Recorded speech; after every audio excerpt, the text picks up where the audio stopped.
Hi welcome to my YouTube channel master Prasu. ತುಂಬ ದಿನಗಳಾದಮೇಲೆ ನಾವು ಪ್ರಚಲಿತ ಘಟನೆಗಳನ್ನು ತೆಗೆದುಕೊಂಡು ಬಂದಿದ್ದೀವಿ. ಆದರೆ ಈ ಸಲ ತುಂಬ ವಿಭಿನ್ನವಾದ ಪ್ರಯತ್ನವನ್ನು ಮಾಡ್ತಾ ಇದ್ದೀವಿ. ಪ್ರಚಲಿತ ಘಟನೆಗಳನ್ನೇ ಕ್ವಿಜ್ ರೂಪದಲ್ಲಿ ಕೇಳಿ ಅದನ್ನು ಬಿಡಿಸುವ ಪ್ರಯತ್ನವನ್ನು ಮಾಡ್ತಾ ಇದ್ದೀವಿ. ಸೊ ಅದರಂತೆ ಮೊದಲ ಪ್ರಯತ್ನವನ್ನು ನಾವು ನೋಡ್ತಾ ಹೋಗೋಣ.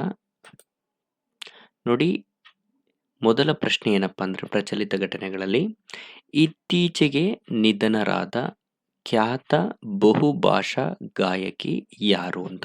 ಪ್ರಶ್ನೆ ಸಿಂಪಲ್ ಆಗಿದೆ.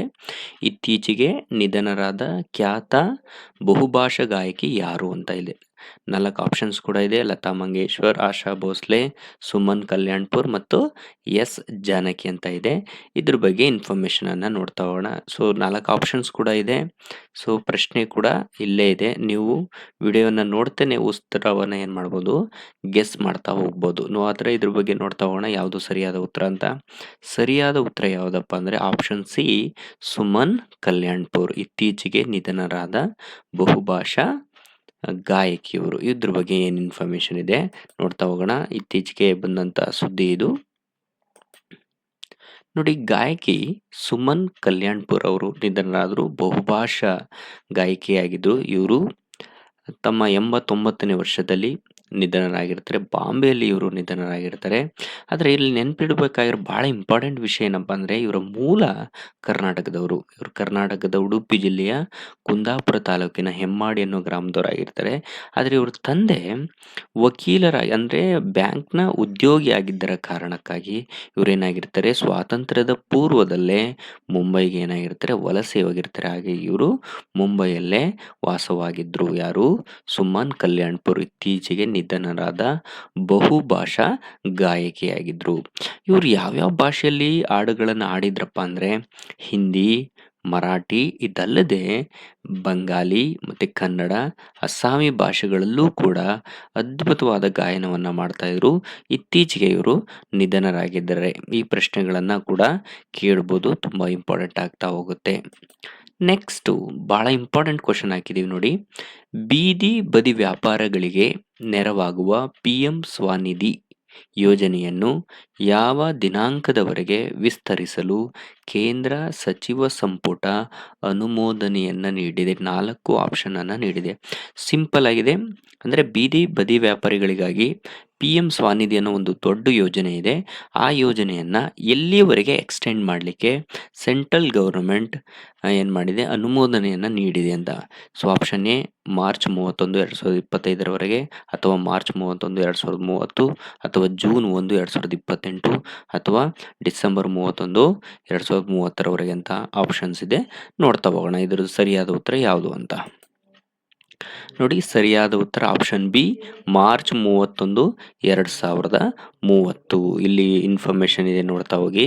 ಸೊ ನಾವು ಯಾವ್ಯಾವ್ದ್ರ ಮೂಲಕ ಕರೆಂಟ್ ಇವೆಂಟ್ಸ್ಗೆ ಅಥವಾ ಪ್ರಚಲಿತ ಘಟನೆಗಳನ್ನ ತಗೋತಾ ಇದೀವಿ ಅಂದ್ರೆ ದ ಇಂಡಿಯನ್ ಎಕ್ಸ್ಪ್ರೆಸ್ ಆಗಿರ್ಬೋದು, ಪ್ರಜಾವಾಣಿ ಆಗಿರ್ಬೋದು, ಇದ್ರಿಂದ ನಾವೇನ್ ಮಾಡ್ತಾ ಇದೀವಿ, ಇನ್ಫಾರ್ಮೇಶನ್ಗಳನ್ನ ಕಲೆಕ್ಟ್ ಮಾಡ್ತಾ ಇದೀವಿ. ನೀವು ನೋಡ್ತಾ ಇರ್ಬೋದು.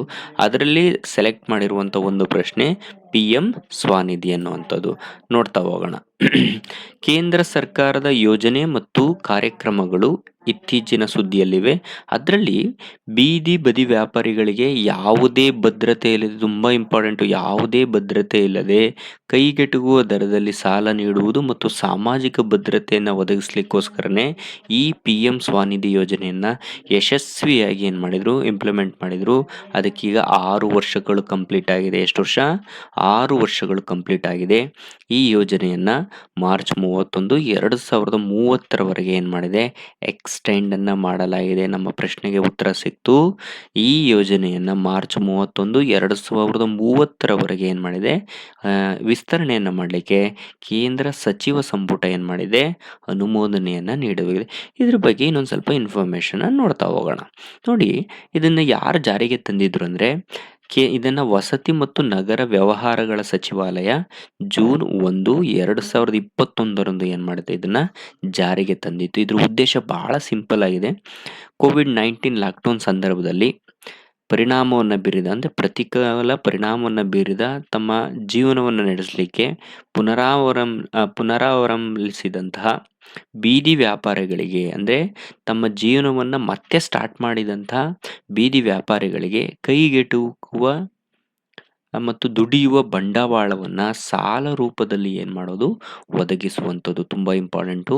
ಸೊ ಅಂದ್ರೆ ಕೋವಿಡ್-19 ಸಂದರ್ಭದಲ್ಲಿ ಸೆಂಟ್ರಲ್ ಗವರ್ಮೆಂಟ್ ಬೀದಿ ಬದಿ ವ್ಯಾಪಾರಿಗಳಿಗೆ ಅವರು ತಮ್ಮ ಜೀವನವನ್ನ ಮತ್ತೆ ಏನು ಕಟ್ಟಿಕೊಳ್ಳಿಕ್ಕೋಸ್ಕರ ಸಾಲದ ರೂಪದಲ್ಲಿ ಏನ್ ಮಾಡ್ತಾ ಇತ್ತದು? ₹10,000 ಕೊಡ್ತಾ ಹೋಗ್ತಾ ಇತ್ತು. ಅದು 1 ವರ್ಷದ ಅವಧಿಯಲ್ಲಿ ಅವ್ರು ಏನ್ ಮಾಡ್ತಾ ಇದ್ರು? ಅತ್ಯಂತ ಕಡಿಮೆ ಬಡ್ಡಿ ದರದಲ್ಲಿ ಎವ್ರಿ ಮಂತ್ ಏನ್ ಮಾಡ್ಬೇಕಾಯ್ತು? ಕಟ್ಕೊಂಡು ಹೋಗ್ಬೇಕಾಯ್ತು. ಈ ರೀತಿಯಾದ ವ್ಯವಸ್ಥೆಯನ್ನ ಕೋವಿಡ್-19 ಅಲ್ಲಿ ಜಾರಿಗೆ ತಂದಿದ್ದು. ಅದನ್ನ ಈಗ ಏನ್ ಮಾಡಿದ್ದಾರೆ? 2030ರವರೆಗೆ ಏನ್ ಮಾಡಿದ್ದಾರೆ? ಎಕ್ಸ್ಟೆಂಡ್ ಅನ್ನ ಮಾಡಿದ್ದಾರೆ. ನೋಡಿ ನಾನು ಅಲ್ಲ ಹಾಕಿದ್ದೀನಿ. 1 ವರ್ಷದ ಅವಧಿಯಲ್ಲಿ ಮಾಸಿಕ ಕಂತುಗಳಲ್ಲಿ ಏನ್ ಮಾಡ್ಬೋದಾಯ್ತು? ಅದನ್ನ ಮರುಪಾವತಿಸಬೇಕಿತ್ತು. ಅನುಷ್ಠಾನ ಮಾಡಿದವರು ಯಾರು? ಸಣ್ಣ ಕೈಗಾರಿಕೆಗಳ ಅಭಿವೃದ್ಧಿ ಬ್ಯಾಂಕ್ ಆಫ್ ಇಂಡಿಯಾ ಇವರಿಗೆ ಸಾಲವನ್ನ ಕೊಡ್ತಾ ಇತ್ತು ಮತ್ತು ವಸತಿ ಮತ್ತು ನಗರ ವ್ಯವಹಾರಗಳ ಸಚಿವಾಲಯ ಇದಕ್ಕೆ ಏನ್ ಮಾಡ್ತಾ ಇತ್ತು? ಸಹಾಯವನ್ನ ಮಾಡ್ತಾ ಇತ್ತು. ಸೊ ಇದಕ್ಕೆ 100% ಕೇಂದ್ರ ಸರ್ಕಾರ ಏನ್ ನೀಡಿದೆ? ಅನುದಾನವನ್ನ ನೀಡ್ತಾ ಇತ್ತು. ಇಲ್ಲಿ ಬೀದಿ ಬದಿ ವ್ಯಾಪಾರಿಗಳಿಗೆ ಈ ಸ್ಕೀಮ್ ಏನಿದೆ 100% ಕೇಂದ್ರ ಸರ್ಕಾರದ ಸ್ಕೀಮ್ ಇದು. ಯಾವುದೇ ರೀತಿ ರಾಜ್ಯ ಸರ್ಕಾರದ ಹಸ್ತಕ್ಷೇಪ ಇಲ್ಲಿ ಬರುವುದಿಲ್ಲ. ತುಂಬಾ ಇಂಪಾರ್ಟೆಂಟ್, ನೆನ್ಪಿಟ್ಕೊಳ್ತಾ ಹೋಗಿ. ಮತ್ತೊಂದು ಪ್ರಶ್ನೆ ಇದೆ ನೋಡಿ. ಕರ್ನಾಟಕ ಸರ್ಕಾರದ ಮಹತ್ವಾಕಾಂಕ್ಷೆ ಕರಾವಳಿ ಅಭಿವೃದ್ಧಿ ಯೋಜನೆಯಾದ ಕೆ-ಶೋರ್ನ ಒಟ್ಟು ಯೋಜನಾ ವೆಚ್ಚದಲ್ಲಿ ವಿಶ್ವ ಬ್ಯಾಂಕ್ನ ಆರ್ಥಿಕ ನೆರವಿನ ಪಾಲು ಎಷ್ಟು ಅಂತ ಒಂದು ಪ್ರಶ್ನೆ ಕೇಳ್ತಾ ಇದ್ದಾರೆ.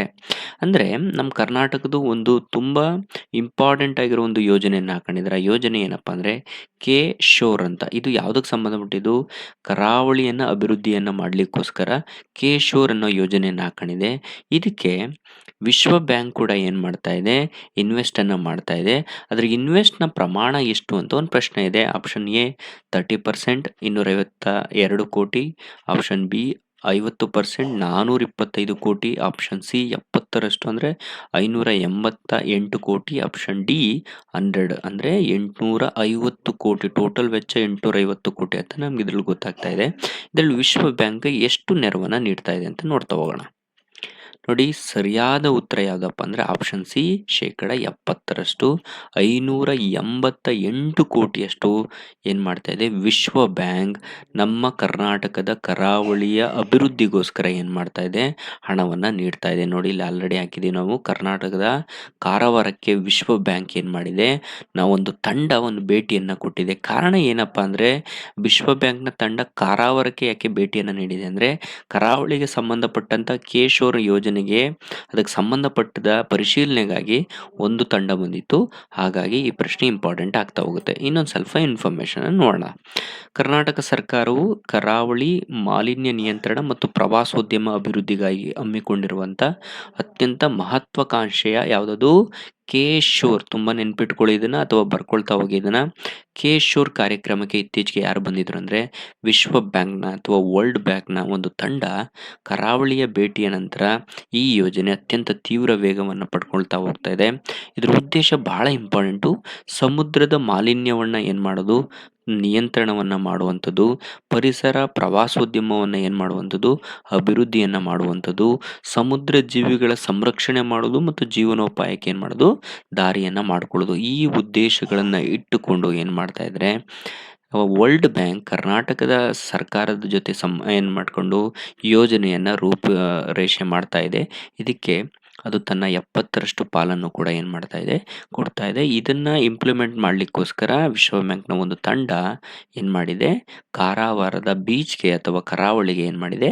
ಭೇಟಿಯನ್ನು ಕೊಟ್ಟಿದೆ. ನೋಡಿ, ಪ್ಲಾಸ್ಟಿಕ್ ಕಸ ಅಥವಾ ಈ ಥರ ಮಾಲಿನ್ಯಕಾರ ವಸ್ತುಗಳನ್ನು ಸಮುದ್ರಕ್ಕೆ ಸೇರದೇ ಇರೋ ರೀತಿ ಏನು ಮಾಡೋದು? ಅದನ್ನು ತಡೆಯೋದು ಅಂಥದ್ದು. ಅಭಿವೃದ್ಧಿ ಅಂದರೆ ಬೀಚ್ಗಳನ್ನು ಏನು ಮಾಡುವಂಥದ್ದು? ಪ್ರವಾಸೋದ್ಯಮವಾಗಿ ಆಕರ್ಷಣೆ ರೀತಿಯಲ್ಲಿ ಏನು ಮಾಡೋದು? ಹೆಚ್ಚಿಸುವಂಥದ್ದು. ಈ ರೀತಿಯಾದ ಕಾರ್ಯಕ್ರಮಗಳನ್ನು ರೂಪಿಸ್ಲಿಕ್ಕೋಸ್ಕರ ಏನು ಮಾಡಿದೆ? ಈ ಯೋಜನೆಯನ್ನು ಕರ್ನಾಟಕ ಸರ್ಕಾರ ಹಾಕ್ಕೊಂಡಿದೆ. ತುಂಬ ಇಂಪಾರ್ಟೆಂಟ್ ಆಗುತ್ತೆ. ನೋಡಿ, ಹಣಕಾಸು ನೆರವು ಮತ್ತು ಬಜೆಟ್ನ ಹಂಚಿಕೆಯನ್ನು ನೋಡ್ತಾ ಹೋಗೋಣ. ಒಟ್ಟು ಯೋಜನಾ ವೆಚ್ಚ 850 ಕೋಟಿ. ವಿಶ್ವ ಬ್ಯಾಂಕ್ ಒಟ್ಟು ವೆಚ್ಚದ 70ರಷ್ಟು ಅಂದರೆ 588 ಕೋಟಿಯನ್ನು ಸಹಾಯಧನದ ರೂಪದಲ್ಲಿ ನಮ್ಮ ರಾಜ್ಯ ಸರ್ಕಾರಕ್ಕೆ ನೀಡ್ತಾ ಇದೆ. ರಾಜ್ಯ ಸರ್ಕಾರ ಉಳಿದ 30ರಷ್ಟು ಅಂದರೆ 252 ಕೋಟಿಗಳನ್ನು ಹಾಕ್ಕೊಂಡು ಏನು ಮಾಡ್ತಾ ಇದೆ, ಈ ಯೋಜನೆಯನ್ನು ಯಶಸ್ವಿಗೊಳಿಸಲಿಕ್ಕೆ ಹೋಗ್ತಾ ಇದೆ. ಇದರಲ್ಲಿ ಭಾಳ ಇಂಪಾರ್ಟೆಂಟಾಗಿ ಕೇಳುವಂಥದ್ದು ಏನಪ್ಪ ಅಂದರೆ, ಕೆ ಶೋರ್ನ ವಿಸ್ತೃತ ರೂಪ ಏನು ಅಂತ ಕೇಳ್ಬೋದು. The Karnataka strengthening coastal resilience and economy ಅಂತ. ಇದು ತುಂಬ ಇಂಪಾರ್ಟೆಂಟ್ ಆಗುತ್ತೆ. PSI ಲೆವೆಲ್ಗಳಲ್ಲಿ ಈ ರೀತಿಯಾದ ಅಥವಾ PC ಲೆವೆಲ್ಗಳಲ್ಲೂ ಇತ್ತೀಚೆಗೆ ಕೇಳುವಂಥ ಸಾಧ್ಯತೆಗಳು ಇರುತ್ತೆ. ಹಾಗಾಗಿ ಇದನ್ನು ನೆನ್ಪಿಟ್ಕೊಳ್ಳಿ ಅಥವಾ ಬರ್ಕೊಳ್ತಾ ಹೋಗಿ. ನೋಡಿ, ಇತರೆ ಸಂಸ್ಥೆಗಳು ಈ ಯೋಜನೆಯಲ್ಲಿರೋದು ಕೇಶೋರ್ ಕರಾವಳಿ ಸ್ಥಾಪಕತ್ವ ಮತ್ತು ಯೋಜನೆಯು ಕೇವಲ ಒಂದು ಇಲಾಖೆಗೆ ಸೀಮಿತವಾಗಿರದೆ ಸಮಗ್ರ ಅಭಿವೃದ್ಧಿಗಾಗಿ ಕೆಳಗಿನ ಪ್ರಮುಖ ಇಲಾಖೆಗಳು ಕೂಡ ಏನಾಗಿದೆ, ಇದಕ್ಕೆ ಸಹಾಯವನ್ನು ಮಾಡ್ತಾ ಇದೆ. ತುಂಬ ಇಂಪಾರ್ಟೆಂಟು ಇದು. ಸೊ ಇತ್ತೀಚೆಗೆ ನಡೆದಂಥ ಇವು ಪ್ರಚಲಿತ ಘಟನೆಗಳಾಗಿರುತ್ತೆ. ಇನ್ಮೇಲೆ ಡೈಲಿ ಕೂಡ ವಿಡಿಯೋಗಳು ಬರ್ತಾ ಇದೆ ಪ್ರಚಲಿತ ಘಟನೆಗಳಿಗೆ ಸಂಬಂಧಪಟ್ಟಂತೆ, ಜೊತೆಗೆ ಇತಿಹಾಸಕ್ಕೆ ಸಂಬಂಧಪಟ್ಟಂತೆ ವಿಡಿಯೋಗಳು ಬರ್ತಾ ಇದೆ. ಸೊ ನಮ್ಮ ಚಾನಲ್ಗಳನ್ನು ಇದೇ ರೀತಿ ವೀಕ್ಷಣೆಯನ್ನು ಮಾಡಿ ಸಪೋರ್ಟ್ ಮಾಡ್ತಾ ಇರಿ. Thank you so much.